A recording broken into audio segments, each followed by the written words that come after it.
Hello, I'm so happy to be chatting with you today. Would you like to start by introducing yourself and talking a little bit more about your experience with tap dance? Hi, yes, my name is Morgan Wade, and for yes, I am not wearing a wig.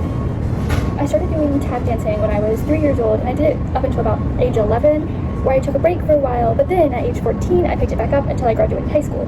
On top of that, I did tap dance in the musical theater sense for about 12 years. While I didn't do it in any official capacity now, I do keep up with practice as a way to get cardio.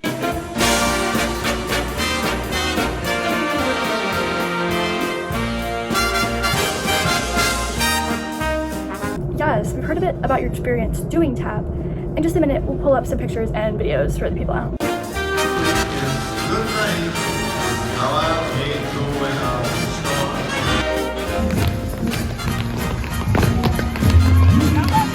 I like it.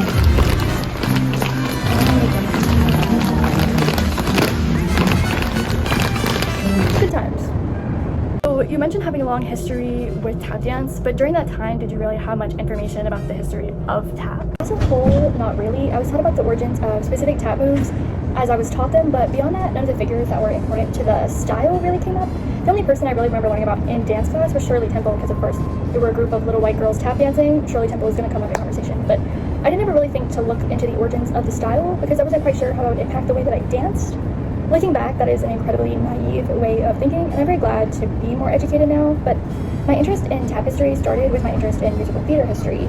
In high school, I borrowed a book from my theater teacher, a textbook about musical theater history, because even though I couldn't do much with theater, I was passionate about it and I wanted to absorb as much information about it as I could. And the book, which I cannot remember the name of for the life of me, is what opened my eyes to the fact that the history of tap and theater weren't pretty in a lot of places. And from there, as I picked style back up, I wanted to know a bit more. Around that time in high school, I was also getting really into film, and while my parents weren't, and are still not, if I'm being honest, supportive, my aunts and uncles were, and this came with a subscription to the Criterion channel, which is basically just a streaming service for pretentious art people. And while, I am a better pretentious art person, for better or worse, but on the channel they have a collection of music and dance films, and one of them was about tap from 1985. Growing up, my family didn't have much money, and I went to a primarily black school, but the dance studio that was closest to our apartment was one that all the private school kids went to. So where this culture surrounded me in my day-to-day life, I was shielded from it in the context of dance because the people teaching me didn't deem that as an important part of our education. But in my own experience, I found that knowing the history of the dance allowed me to perform it in better ways because I knew what the goal of the dance was, and I could put that intention behind my movement. Thank you so much for sharing. Now that you're aware of the history of tap, is there anything specific you want to share with the people at home, either from your own research or from About Tap?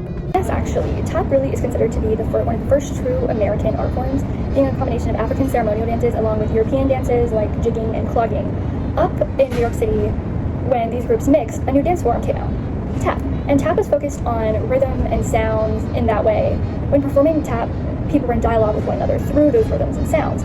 It started off being utilized in ragtime and minstrel performances, but rose to popularity with theater and cinema in the 1940s and 50s, and still today, though some people say tap is dying out.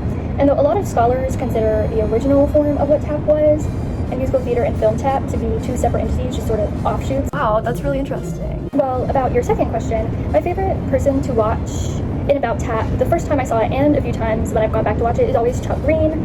He was from the South and made his way up to New York City in the 60s and 70s, and I've always admired his energy when I'm watching it.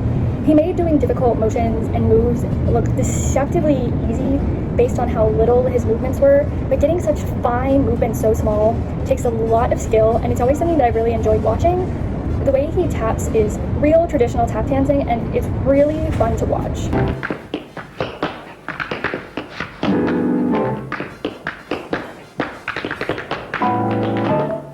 In terms of theater, ask anyone who knows me well, and they'll tell you that I will not shut up about the dancing in the musical Newsies. It's the opposite of Green, because I love how elaborate it all is. This type of tap dance is meant to be a spectacle, and that's to me what makes this style so fun, is because both of these ideas of the simple, fine movements and the elaborate show in front of people can coexist.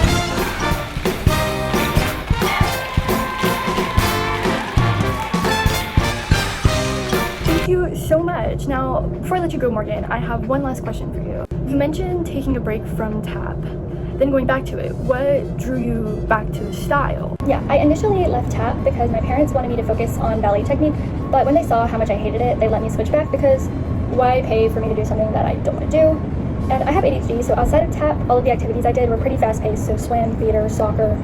I wanted an activity where my body feels like it's staying busy, and ballet was physically exhausting, but it didn't have that pace that I was used to and that I wanted. And about tap itself, what drew me in, for one, was it was the most useful within musical theater and the type of theater I was doing, but also tap is about fine body control, especially of the feet, and whereas ballet is about full body control. And I wasn't the most flexible for dance because of what I know in soccer and swim, and I was a bit clumsy, and tap really allowed me to hone in the skills that I already had at my disposal and create art that way. And while I've never been the best by any means, it was always just like a really fun outlet for me, and for that, it has a special place in my heart as my favorite style of dance.